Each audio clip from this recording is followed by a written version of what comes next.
Halo, ini dengan Buce. Saat ini saya bersama dengan Pak Dubes, Pak Ridwan. Pak Ridwan Hasan. Apa kabar Pak Ridwan? Baik, terima kasih. Ibu Lita. Kita dengan ketua mantan presiden daripada IDN Global, Ibu Kartini atau Ibu Nining. Apa kabar Bu Nining? Baik. Ya. Jadi kebetulan ini Bu Nining ini orang penting, Pak. Beliau adalah presiden kami selama 2 tahun, ya. Tahun periode sebelumnya kita di Expo sama-sama. Jadi tentu kita pengen juga tahu kira-kira berapa orang diaspora Indonesia, Pak Dubes. Ya, makasih Pak Buce, selamat datang di Doha. Terima kasih. Ya, ini kami sekarang ini menyambut kedatangan Pak Buce ini tidak cuma dengan kehangatan, tapi dengan kepanasan. Oh gitu, aduh, panas banget. Ya, tapi inilah momen-momen di Doha yang memang salah satu negara di Timur Tengah ya. Iya. Ada masanya musimnya dingin yang bisa dinikmati, ada yang panas sekali gitu ya. Iya. Tapi negeri ini memang negeri yang banyak kemajuannya. Itu ya. Banyak Memang saya lihat kemajuannya. gitu ya, Ya, kota kan? negeri muda. Ya, negeri muda, tapi pertumbuhan, perkembangannya terencana dengan baik Ya. gitu ya. Dan juga yang menarik adalah negeri ini lebih banyak orang asingnya daripada penduduk aslinya. gitu ya. Ya, jadi mungkin sudah mengikuti juga kalau dilihat statistik secara umum ya, statistiknya itu jumlah penduduk negeri ini sekitar 2,7 juta jiwa. Cuma 2,7 Ya, juta. cuma 2,7 juta jiwa. Kemudian dari jumlah itu sekitar 300 sampai 400 ribu adalah warga negara Qatar. Selebihnya orang asing. Wow. Jadi 2,3 juta adalah orang asing dari berbagai macam kebangsaan. Termasuk Indonesia. Termasuk Indonesia. Nah, jumlah orang Indonesia lebih kurang barangkali dapat dikatakan sekitar 1% dari jumlah orang asing yang ada di sini. Gitu ya. Karena jumlah kita di sini data terakhir itu sekitar 24.500 jiwa. Jadi 24.500 jiwa. Tentu kita bukan merupakan kelompok etnik terbesar Ya. atau kelompok kebangsaan terbesar ya. Tapi kita di papan tengah ya. Kalau yang terbesar memang masih orang-orang dari IPB. IPB itu apa? IPB, India, Pakistan, Bangladesh. Oh. Tidak ada yang dari Bogor. Oke. Tidak ada yang dari Bogor ya. India itu bisa 30% sendiri ya. Ya. Bisa 700 sampai 800 ribu orang. Ya. Tergantung ininya lah ya. Angka itu up and down juga ya. Kalau kita memang angka naik turun. Cuman sejak saya datang ke sini, saya datang di penghujung tahun 2020 pada saat COVID masih berlangsung. Jumlah orang Indonesia pada saat itu sekitar kurang dari 17.000 jiwa. Ya. Tapi alhamdulillah secara bertahap jumlah WNI terus meningkat. Perkembangan penduduk Indonesia di sini tentu juga tidak bisa dielakkan dari berbagai faktor yang mempengaruhi perubahan komposisi demografi ya. Ya. Pertama, cukup banyak orang-orang Indonesia yang mulai memasuki masa pensiun, bahkan pensiun. Oh gitu. Ya, jadi era orang Indonesia datang puncaknya itu pada tahun 98, lebih kurang ya. Dan Sakrismon ya. Ya, Sakrismon, mereka kebanyakan bekerja di migas. Dan memang pada saat itu Qatar sangat membutuhkan orang-orang yang punya keahlian di bidang migas. Momennya sangat tepat. Kita adalah juga produsen gas pada saat itu. Dan memang mungkin kita sedang mengalami penurunan ya. Penurunan produksinya ya.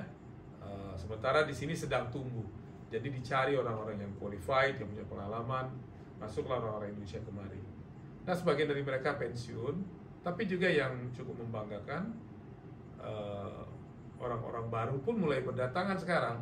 Jadi generasi yang lama sudah pensiun, mereka pulang atau ada yang buka usaha sedikit-sedikit. Generasi baru, gelombang baru pun mulai berdatangan. Bahkan termasuk adanya second generation ya, cukup menyenangkan juga ya. Second generation itu mungkin mereka punya selling point karena mereka bekerja di sini. Mereka bersekolah di sini dan mungkin dianggap punya afinitas akhirnya dengan negeri ini ya, walaupun bukan warga negara, sehingga mudah juga buat mereka memasuki lapangan pekerjaan. Oke. Jadi gini Pak Ridwan, saya masih ingat pada waktu Diaspora Congress pertama di LA tahun 2012. Negara yang paling banyak datang dari luar negeri 20 orang. Wah, ya termasuk Pak siapa? Pak Agri itu kelompoknya. Mereka datang 20. Saya hospitality, jadi saya tahu paling banyak dari mereka. Sebagai comparison dari Taiwan cuma satu orang, Pak Dede. Ada dari Bu Evi dari Meksiko, ya, dari Kanada ada Pak Tunggu. Tapi dari Qatar itu 20 orang paling banyak dari sini. Jadi kami mengucap terima kasih dari Qatar yang datang mensupport diaspora Indonesia.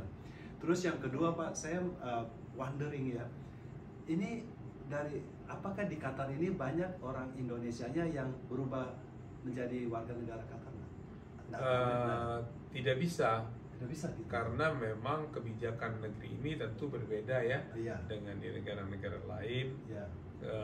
Sebagaimana kita ketahui, negeri ini kan jumlah warga negaranya tuh sangat sedikit. Tidak lebih dari 15% kira-kira. 85%-nya orang asing ya, dari berbagai macam kebangsaan. Tentu setiap negara punya kebijakan ya. Saya tidak melihat hal itu terjadi. Kalaupun ada mungkin sangat terbatas ya, amat sangat terbatas ya. PR pun juga di sini tidak banyak. Ya, PR pun tidak banyak. Tapi memang negeri ini welcome terhadap pendatang asing dari berbagai negara. Tentunya dengan kedatangan yang bertanggung jawab, kedatangan yang beralasan legal ya. Apakah mereka datang untuk bekerja, apakah mereka datang untuk berusaha di sini, terbuka juga ya, karena memang kehidupan itu kan berjalan ya. Karena roda perekonomian juga bergerak di sini untuk kebutuhan di sektor-sektor yang utama maupun sektor penunjang.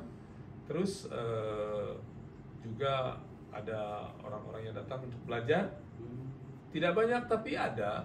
Seperti kita punya sekitar 30-an siswa atau mahasiswa Indonesia yang belajar di Qatar. Ya. Terus turis pun sudah mulai. Artinya yang jangka pendek ya, turis-turis, entah mereka datang dalam paket transit atau mereka seperti saya. Satu hari. Sekarang dengan 8 jam. Kalau kita orang Indonesia kan kita bebas visa orang Indonesia masuk ke sini. Alhamdulillah ya. Jadi itu sangat memudahkan buat orang Indonesia yang berperjalanan kalau mau masuk Qatar. Yang penting punya visa, punya transit di atas 8 jam, bisa lihat-lihat kota. Jadi rupanya masing-masing negara itu mempunyai demokrasi yang beda-beda. Kayak kita polisi kayak kita di LA, di Los Angeles itu kan harusnya 60.000 diaspora Indonesia. Tapi kemarin waktu pemilu yang dikirim surat cuma 14.000. Berarti hanya 14.000 yang terdaftar yang dianggap orang masih punya paspor Indonesia. Kebanyakan sudah berpindah. Jadi banyak sekali dari 60.000 dan 14.000 gitu. Dan yang kembali tahu enggak berapa? Cuma 6.500. Jadi kita kira-kira inilah, padahal 60.000 loh dianggap diaspora Indonesia gitu. Ya mungkin karena masuk Amerika gitu, paspor Amerika mungkin lebih gampang kemana-mana gitu barangkali gitu ya. Nah itu termasuk saya juga, saya paspor Amerika gitu. Nah kalau begitu waktu pemilu di sini berapa suara Pak? Berapa surat-suara pergi? Pemilu kalau saya tidak salah ingat ya, sekitar 7.000 ya. Keluar. Sekitar 7.000 ya yang ikut ya. Dan orang masih pulang kan, datang pulang gitu kan, jadi ini. Tapi kan kita nggak bisa dong yang pulang. Warga negara Indonesia di sini kan memang 24.000. Tapi jangan salah juga. Ada di antaranya yang anggota keluarga. Kan ada anak-anak Terus latar belakang pekerjaannya kan bermacam-macam. Tentu banyak yang juga ekspat yang bekerja di oil and gas ya. Ada juga yang bekerja di sektor hospitality ya. Tapi ada juga yang bekerja di rumah-rumah tangga. Ada juga. Dan juga kan kalau yang berkaitan dengan pemilu kan juga harus berdasarkan registrasi yang dilakukan. Jadi ada yang mendaftar dan tidak mendaftar gitu ya.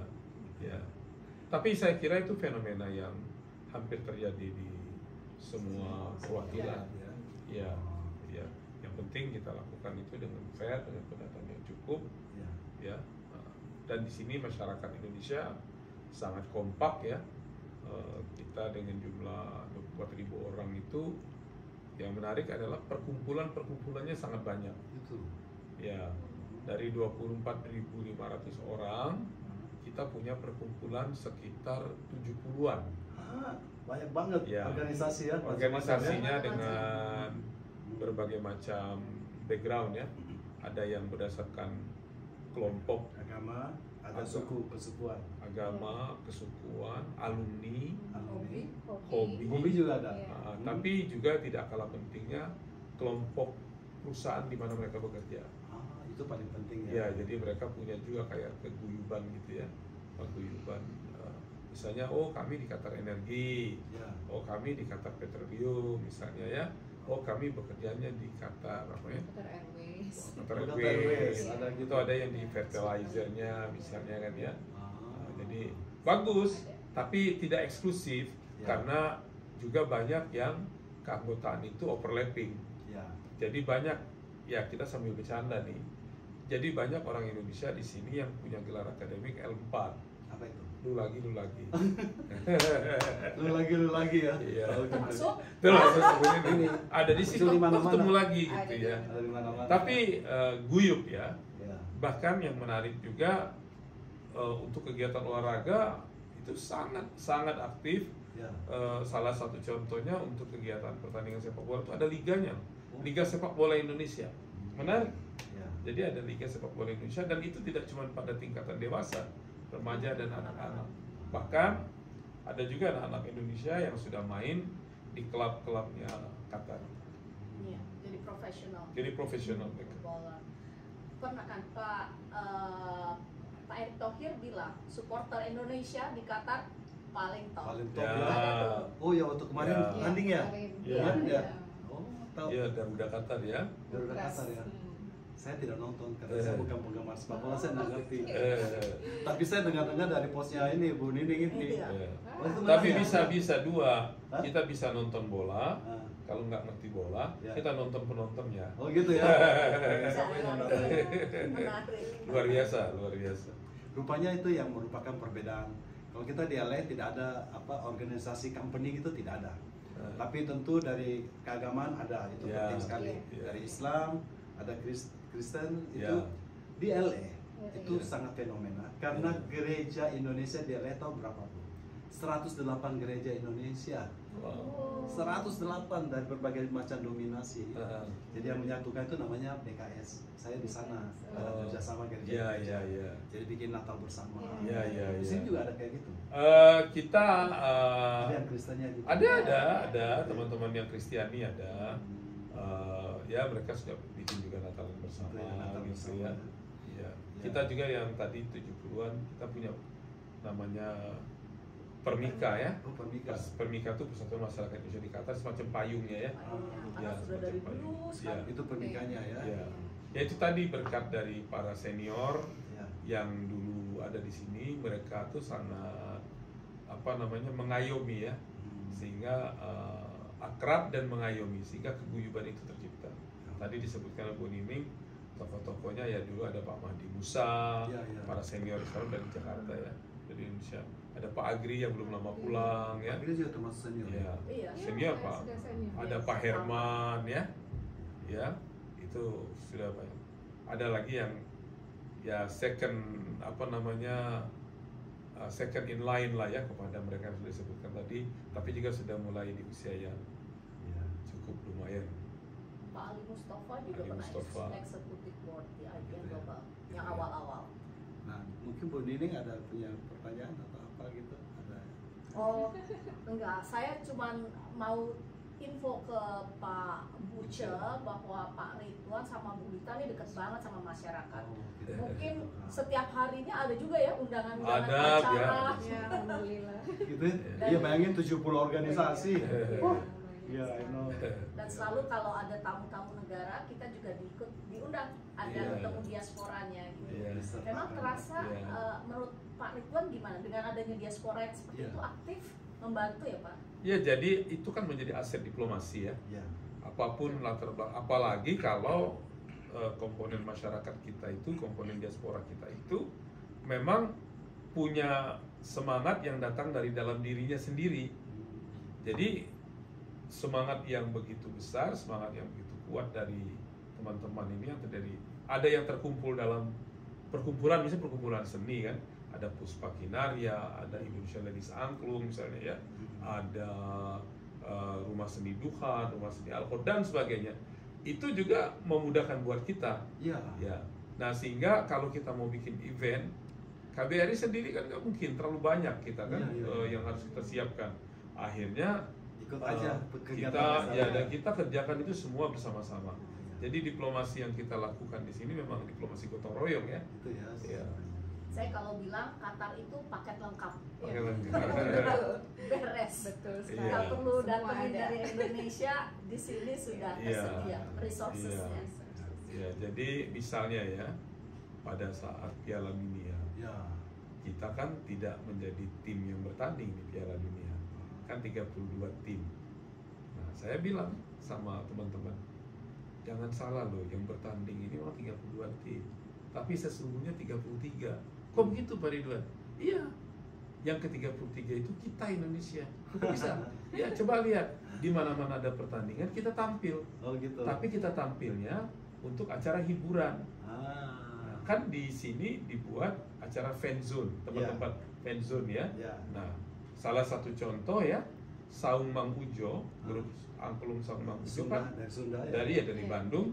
Itu kan diundang oleh pihak sini untuk tampil 11 malam berturut-turut. Wow, main angklung. Main angklung dan itu interaktif. Nah, terus lagi ada kegiatan-kegiatan dilakukan oleh warga kita. Jadi kalau ada kegiatan kesenian yang ditampilkan, Indonesia selalu ada, selalu tampil. Jadi saya selalu sebutkan satu macam ungkapan, tagline. Yes. Saya bilang, we are small in numbers, but we are significant in activities. Jadi diaspora Indonesia 24.000, diaspora Filipina sebagai perbandingan 260.000, sama ya. Diaspora India bisa 700.000, Nepal 400.000. Tapi kita dengan jumlah segitu punya impact. Kiprah kita kelihatan sangat dan dicari dan menjadi mitra tiap tempat. Dan kebetulan karena orang-orang kita memang suka dengan itu. Jadi bagus sekali. Wow, luar biasa ya. Kalau Ibu sendiri bagaimana? Sebagai istri yang mendampingi Bapak. Saya happy sekali ya karena semuanya aktif. Jadi saya juga orang yang nggak bisa diem. Jadi udahlah gayung bersambut. Apa aja bisa kita jadikan sesuatu yang bermanfaat. Kebanyakan dalam apa Bu? Masih dalam pakaian atau dalam kalau makanan? Budaya, atau seni, kuliner sudah pasti lah ya. Tapi yang saya salut adalah kita nggak cuma bergerak di situ, tapi juga sosial. Jadi kita juga membantu mereka, misalnya kalau ada yang transit, ada yang sakit, saya punya juga kelompoknya, ibu-ibu yang dengan hati yang tulus membantu mereka yang membutuhkan. Jadi ada namanya ibu-ibu gotong royong. Ibu-ibu gotong royong. Iya. Itu mereka sudah bertugas untuk mengurusi orang-orang yang transit, yang sakit, yang ada di rumah sakit, yang nggak ada keluarganya. Itu bergantian. Gitu. Oh wow, ada kayak gitu ya? Ada. Jadi saya juga, ayo kita sama-sama kita gantian. Terus ada lagi satu lagi yang kita kan nggak semuanya sehat ya Pak Buce. Ada yang sakit, ada itu juga kita ada kelompoknya namanya support system. Jadi di situ ada survivor, survivor cancer atau penyakit yang lain. Terus ada juga keluarga, caregivernya, dan mereka yang punya empati kepada, karena itu ternyata banyak yang jadi saya melakukan pendekatan untuk kalau misalnya ada yang sakit atau apa, saya suka tanya mau nggak saya jenguk gitu. Kalau mereka mau, saya dengan senang hati ajak teman-teman. Kan kita juga punya persatuan dokter-dokter ya. Oh iya. Ada juga sini. Itu bantu PNI kerja sama kita kasih pendidikan bagaimana persatuan dokter-dokter semua berkolaborasi. Jadi semua bisa kita raih ya. Iya. Semuanya ya. Jadi dari mulai yang ini sampai yang tadi saya ceritakan. Iya.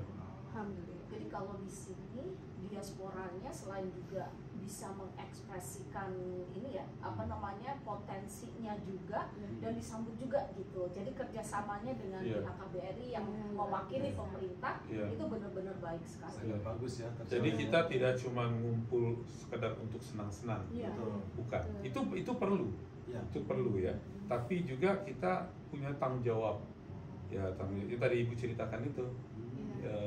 Women Support Women, ada juga ada namanya Support Women, salah satu kelompok ibu-ibu yang memang dengan tulus hati gitu ya, dengan ikhlas, Bu boleh nggak kami membantu untuk kita punya shelter di KBRI yang untuk mereka-mereka yang tidak beruntung.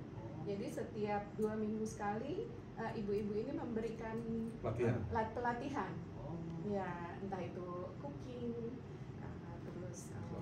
Ada keterampilan semuanya, jadi untuk mbak-mbak yang ada para PMI yang tidak beruntung di shelter. Even anak saya si kembar Izati itu juga kasih demo untuk makeup. Iya, jadi Izati style makeup untuk para PMI dan dilombakan itu responnya dari para PMI ini, Masya Allah. Itu kan butuh sekali. Mereka ya supaya nanti mereka kan punya bekal kalau pulang. Jadi gini Pak Buce, satu lagi juga ya, yang istimewanya di Qatar ini selain kita cukup banyak diaspora yang tinggal di sini, tapi ini juga kan transit point. Qatar ini kan hub, Doha Airport itu hub yang penting.